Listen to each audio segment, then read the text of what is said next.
ദാവൂദ് നബിയെ ആ പോകുന്ന ആളില്ലേ, അയാൾക്ക് 6 ദിവസം കൂടിയ ദുന്യാവിൽ ആയുസ് ബാക്കിയുള്ളൂ. മുപ്പരത്തെ അതിന്റെ ചിത്രം ഉണ്ടല്ലോ, അതിന്റെ എല്ലാ കാറ്റലോഗും ഉണ്ടല്ലോ, ആരെ പിടിക്കണം, ഏത് സമയത്ത് പിടിക്കണം. അസ്രായേൽ പറഞ്ഞു ആ പോണ ആൾക്ക് 6 ദിവസം കൂടിയ ദുന്യാവിലുള്ളൂ.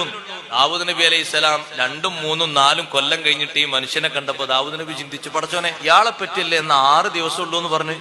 ഇയാൾ ഇപ്പോഴും ജീവിച്ചിരിക്കണ്ടല്ലോ, മരിച്ചിട്ട് പിന്നെയും ജീവിച്ചു. അസ്രായേൽ അലൈഹി സ്വലാം പിന്നൊരിക്കൽ വന്നപ്പോ ചോദിച്ചാൽ നിങ്ങൾ 6 ദിവസം ഉള്ളൂ എന്ന് പറഞ്ഞാൽ ഇപ്പോഴും ഹയാത്തിലുണ്ടല്ലോ, അത് നിങ്ങൾ കേൾക്കണോ? നേരെ പിറ്റേന്ന് അയാള് ചേർക്കപ്പെടാത്തൊരു ബന്ധം ഉണ്ടായിരുന്നു, മുറിഞ്ഞു കിടക്കുന്ന ഒരു ബന്ധം. ആ ബന്ധം ചേർത്തിട്ട് ബന്ധം ഉഷാറായപ്പോ അള്ളാഹു തആല ഒരു 20 കൊല്ലത്തെ ആയുസ്സും കൂടി നീട്ടിക്കൊടുത്തിട്ടുണ്ട്. 1 കൊല്ലല്ല, 20 കൊല്ലത്തെ ആയുസ് കൂടി അള്ളാഹു തആല നീട്ടിക്കൊടുത്തിട്ടുണ്ട്. ഇനി ബാക്കിയുള്ള കൊല്ലം കൂടി കഴിഞ്ഞിട്ട് ആള് മരിക്കുള്ളൂ. ആയുസ് നീളാനൊക്കെ എന്തും ചെയ്യൂല, നമ്മൾ എന്തും ചെയ്യും. നിങ്ങൾ ഏതെങ്കിലും ചികിത്സക്കാരത്ത് പോയൊക്കെ നിങ്ങൾക്ക് ആയുസ് 25 കൊല്ലം നീട്ടിക്കിട്ടും. ഒരു 10,000 രൂപ സംഭാവന എന്ന് പറഞ്ഞാൽ എണ്ണി കൊടുക്കൂല അവിടെ, ഒരു മിനിറ്റ് താമസിക്കാതെ.